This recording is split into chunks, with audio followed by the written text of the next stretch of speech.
दूसरा जो केस है वो ये है कि यू ऑट टू का मतलब ये है कि यहाँ पे आपके it's your moral responsibility that you better take care of your ageing parents, तो वहाँ पे वो क्या हो जाता है, ऑट टू हो जाता है। And this one is even more imperative, had better here नहीं कर सकते ना, स्पेसिफिक के लिए आप नहीं पुट कर सकते हैड बेटर। हम इसे बोलते हैं बोलचाल की भाषा में, जब इसे बोलते हैं तो कैसे बोला जाता है, इसे हम बोलते हैं अड, यू अड बेटर। हेलो गाइस, आज के इस वीडियो में हम बात करते हैं जहां हमने पिछली बार छोड़ा था, about how to use models, but this time we are talking about the models of advice and suggestion. जैसे मैंने कहा था, ज़्यादातर फोकस आज वाले में यही रहेगा कि सलाह कैसे दी जाए, सजेशन कैसे दी जाए। इट्स रियली इंपेरेटिव, बहुत इंपॉर्टेंट है when it comes to this particular point, because IELTS में आपको मैंने बताया था जब हमने राइटिंग कंक्लूजन वाली आपने अगर वीडियो देखी हो, that you have to recommend something, you have to suggest something and then later you have to predict कि अगर आप ऐसा करते हैं तो ऐसा हो जाएगा, या फिर अदरवाइज ऑल्सो जब आपको क्वेश्चन में पूछा जाता है why do you think this happens and what solutions you can propose, तो solution of course you have to suggest something, right, only then you will be able to give solution. सलाह कैसे दोगे, है ना, सोचना ही पड़ेगा उसके लिए। तो चलिए शुरू करते हैं। तो आज के इस वीडियो में हम सबसे पहले बात करते हैं शुड की। What is a should, should होता क्या है? ये बहुत ही स्ट्रॉन्ग हमारी ओपिनियन, एडवाइस, सजेशन के लिए यूज होता है। ये हमने पिछले वाले वीडियो में करा था, बट इसका एक भाई था जिसे हमने छोड़ा था, वो था ऑट टू। ऑट टू दो जगह पे बहुत यूज होता है। सबसे पहले जब हम बात करते हैं, एग्जाम्पल से देख लेते हैं कि you should visit the museum while you are in town, you ought to try this new restaurant. Ought to का मतलब करना ही पड़ेगा, ऑब्लिगेशन है थोड़ी सी, करो करो, ठीक है, जल्दी, ऐसा वाला जो हम ऑब्लिगेशन वाली बात करते हैं। First point. सेकंड पॉइंट, जब हमारी मॉरल रिस्पॉन्सिबिलिटी होती है। फॉर एग्जाम्पल, अब देखो हम सबको पता है कि हमें हमारे बुजुर्ग माँ बाप का ध्यान रखना चाहिए, सबको पता है ये बात। अगर हम किसी को सलाह देते हैं तो हम कहते हैं यू शुड, ठीक है, बट दूसरा जो केस है वो ये है कि you ought to. Ought to का मतलब ये है कि यहाँ पे आपके it's your moral responsibility that you better take care of your ageing parents, तो वहाँ पे वो क्या हो जाता है, ऑट टू हो जाता है। And this one is even more imperative. देखिए शुड वगैरह तो सब लोग लगा देते हैं, मगर अगर आपने सही जगह पे ऑट टू यूज़ कर लिया, of course your examiners will be more impressed, they will be happier कि अरे हाँ, यहाँ पे सही जगह पे सही मॉडल लगा है। दूसरा पॉइंट आता है जब हम बात करते हैं शेल की। शेल हमने कल पहले वाली मतलब पिछले वाले वीडियो में भी डिस्कस किया था, इसके यूजेस को हमने ध्यान से देखा था, बट इसमें हम बात करेंगे कि शेल जब आपको किसी को लीगल सजेशन देनी है, कैसे तरह की सजेशन देनी है, लीगल सलाह दे रहे हो, लीगल सजेशन दे रहे हैं कि यू शैल डू दिस, है ना, तब हम यू के साथ भी से लगा सकते हैं, सिर्फ उसी केस में जब आप लीगल सजेशन दे रहे हैं। नेक्स्ट है जब हम बात करते हैं हैड बेटर की, बहुत इंपॉर्टेंट स्ट्रक्चर है, इसी पे आज का हमारा जो लेक्चर है वो ज़्यादातर फोकस रहेगा, हैड बेटर।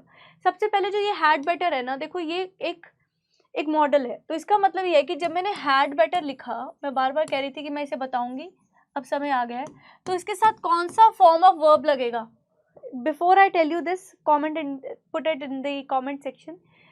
इसके साथ बेस फॉर्म ऑफ वर्ब ही लगेगा, first form of verb, base form of verb, जो भी आप इसे कहते हो। उसका रीजन है because it itself is a model, ये भी तो मॉडल है ना, और मॉडल्स के साथ कौन सा वर्ब फॉर्म लग रहा है, base form of verb use कर रहे हैं, पहली चीज। दूसरा ये फॉर्मल है, इसका मतलब भाई ये तो मेरे आइल्स के लिए मेरा प्यार है ना। आइल्स में what do you need for your writing task two, और जो एकेडमिक वाले उन्हें तो always need the formal language, तो फॉर्मल स्ट्रक्चर है, ठीक है। ऊपर से हमें करता क्या है, ये शुड है बट विद कॉन्सिक्वेंसेज, कि अगर तुम ऐसा कर लो, मगर अगर नहीं किया तो उसके कॉन्सिक्वेंसेज है, उसके रेपरकशंस है, तो फिर भुगतना पड़ेगा, कुछ ना कुछ नहीं करोगे तो क्या भुगतना पड़ेगा, देख लेते हैं।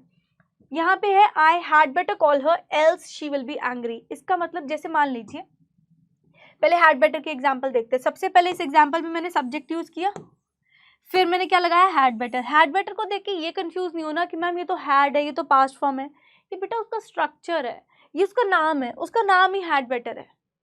जैसे मान लीजिए आप किसी की रिस्पेक्ट नहीं करते, मगर उसका नाम ही भगवान जी है, भगवान जी है, अब आप उसे आपको बोलना तो भगवान जी पड़ोगे, आपको अगर नहीं मैं इसकी रिस्पेक्ट, आप उसका नाउन है भाई वो, है ना, नाउन में एक जी है, ठीक है। द ग्रेट खली, उसके नाम में ग्रेट है, अब आपको, मैं तो नहीं उसे ग्रेट मानता भैया, आप मानो ना मानो उसके नाम में है।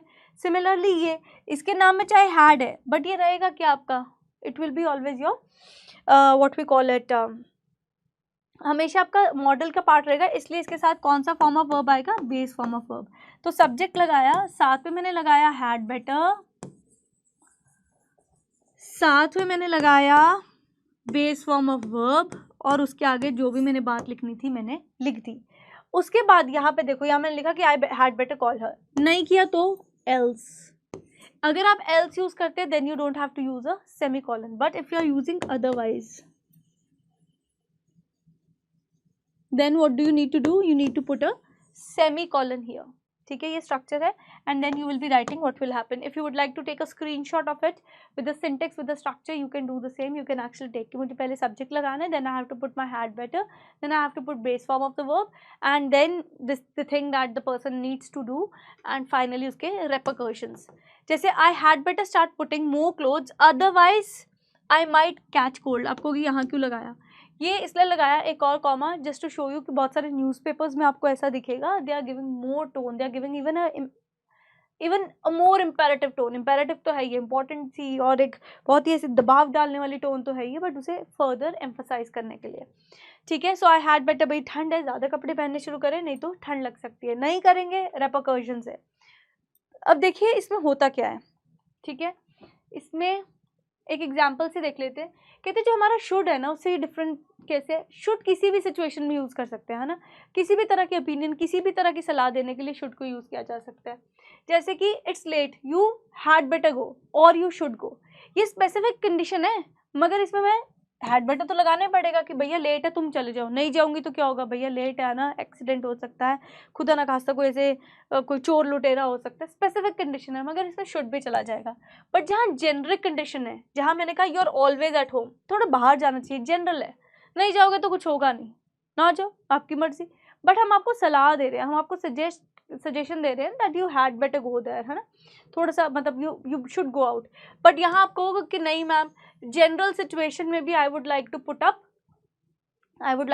अनदर सिचुएशन, मतलब I would like to put had better here, नहीं कर सकते ना, स्पेसिफिक के लिए आप नहीं पुट कर सकते हैड बेटर। हैड बेटर कहाँ लगेगा, जहाँ पे रेपरकशंस है। अब आप सारा दिन घर बैठे रहते हो, मैंने कहा कि आपको बाहर जाना चाहिए, ना जाऊँ तो कोई मेजर वो नहीं है, ये नहीं है कि आप बाहर नहीं जाओगे तो कुछ हो जाएगा, अनलेस अगर आप घर में भी बैठे हो, है ना। जैसे अगर मैं यहाँ पे सेंटेंस बनाऊँ, पहले आप लोग बनाइए, मैं कह रही हूँ कि you are always on your couch, सारा दिन पड़े रहते हो काउच पे, मोटे हो जाओगे, है ना। यू, एक और चीज भी बता रही हूँ, you had better start working out, आपको थोड़ा सा एक्सरसाइज करनी चाहिए। अब देखो सारा दिन जो इंसान काउच पे पड़ा रहता है और बिल्कुल एक्सरसाइज नहीं करता, अगर वो एक्सरसाइज नहीं करेगा तो क्या होगा, बीमार हो सकता है, हेल्थ पे असर पड़ सकता है। यहाँ अब देखिए जब हम हैड बेटर लिखते हैं ना, यहाँ पे जब हम इसे बोलते हैं, बोलचाल की भाषा में जब इसे बोलते हैं तो कैसे बोला जाता है, इसे हम बोलते हैं अड, यू अड बेटर, यू अड बेटर, यू अड बेटर। बोलिए, ट्राई कीजिए, पॉज कीजिए वो अपनी वीडियो को अगर आप देख रहे हैं, और बोल के देखिए, बोलिए अड बेटर, अड बेटर, अड बेटर, यू अड बेटर, आई अड बेटर। ठीक है, इसे क्या बोला जाता है, अड। ये जो साइन होता है ना, इसे श्वा बोलते हैं इंग्लिश में, सबसे छोटी साउंड होती है इंग्लिश में अ, आधा अ, ऐसे अड, ऐसी वाली। ठीक है, हिंदी अगर नहीं आती तो सॉरी, बट हिंदी में से ऐसे लिखा जाता है। तो ये क्या होता है, ये उन सिचुएशंस की बात कर रहे हैं हम जहाँ पे हमें इट्स इम्पॉर्टेंट कि हम इसे सीखें समझें, है ना। और अगर आप इसे आइल्स में लगा लेते हैं तो प्लीज़ ज़रूर यूज़ कीजिए, सोने पे सुहागा वाला बात है कि आपने इसे यूज़ भी किया, रेपरकशंस भी बता दिए, स्ट्रक्चर भी ठीक है ना, what else do you want, यही तो हमें चाहिए। अब यहाँ पे देखिए, सॉरी थोड़ा सा इरेज करना पड़ेगा, यहाँ पे कहते विद हैड बेटर क्या होता है, we always use, there is always a danger, a problem, कि अगर नहीं करोगे, नहीं मानोगे बात तो कोई ना कोई प्रॉब्लम हो जाएगी। शुड मीन्स अच्छी बात है। तो फिर चलिए एक सेंटेंस फ्रेम कीजिए और डालिए कमेंट सेक्शन में। सिचुएशन है कि तुम पढ़ना शुरू कर दो, नहीं तो बैंड स्कोर 7 नहीं आएगा। ठीक है, और दूसरी है, और इसमें तुम पढ़ना शुरू कर दो, पेपर 17,000 का है, 17,000 का सिर्फ पेपर है ना, तुम पढ़ना शुरू कर दो, नहीं पढ़ोगे तो स्कोर नहीं आएगा। दूसरा है, मुझे लगता है कि पेपर आगे तुम्हें पढ़ लेना चाहिए। अब एक में मैं ये एम्फेसाइज करना चाह रही हूँ कि भैया पढ़ लो, 17,000 को धूप मत लगाओ, माचिस की तिल्ली मत लगाओ उसे, इट्स बेटर कि तुम पढ़ना शुरू कर दो। और दूसरे में मैं कह रही हूँ कि इन जनरल कि सबको पढ़ना चाहिए, सबको अखबार पढ़ना चाहिए, सबको ध्यान रखना चाहिए। दूसरी सिचुएशन है कि तुम जा रहे हो दिल्ली की तरफ, तुम सीट बेल्ट लगा लो, नहीं तो भगवान ना करे चालान हो सकता है, ठीक है, समन मिल सकता है।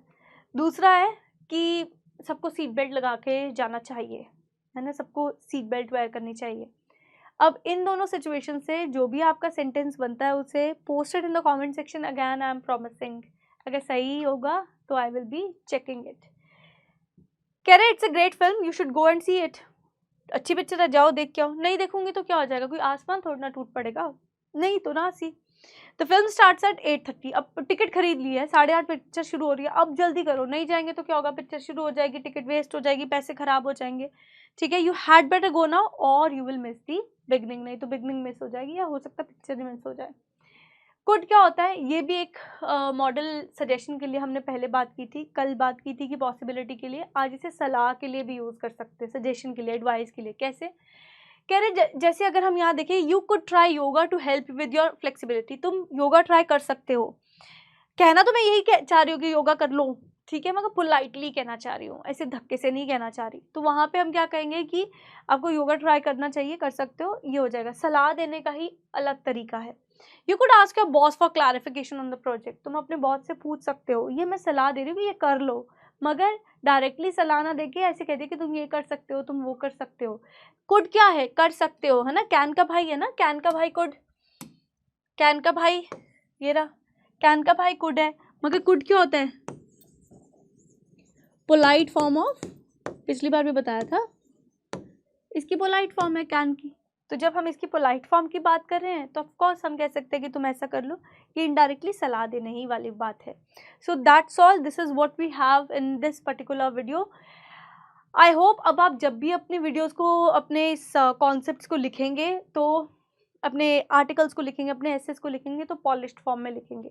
यहाँ एक छोटी सी कहानी बताती हूँ।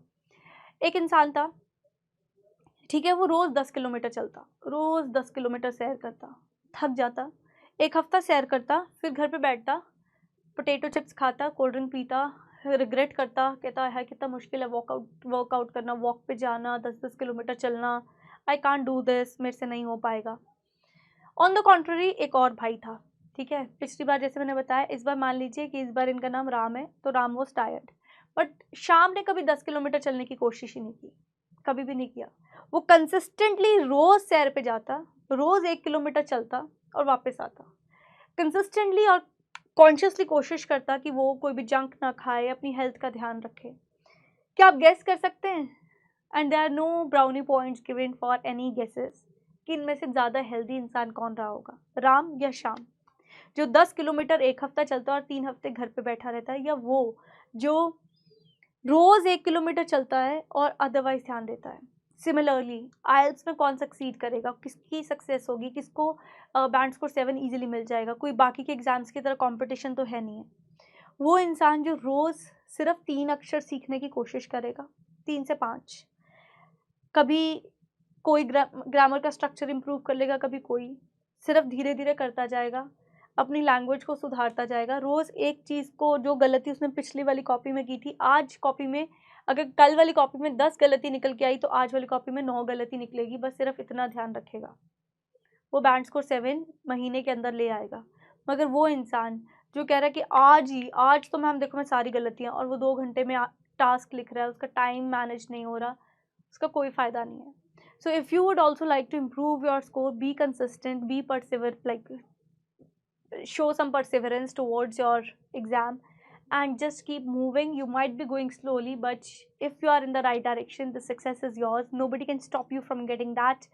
For more such videos, stay tuned. May God bless you all. Take care. Bye-bye.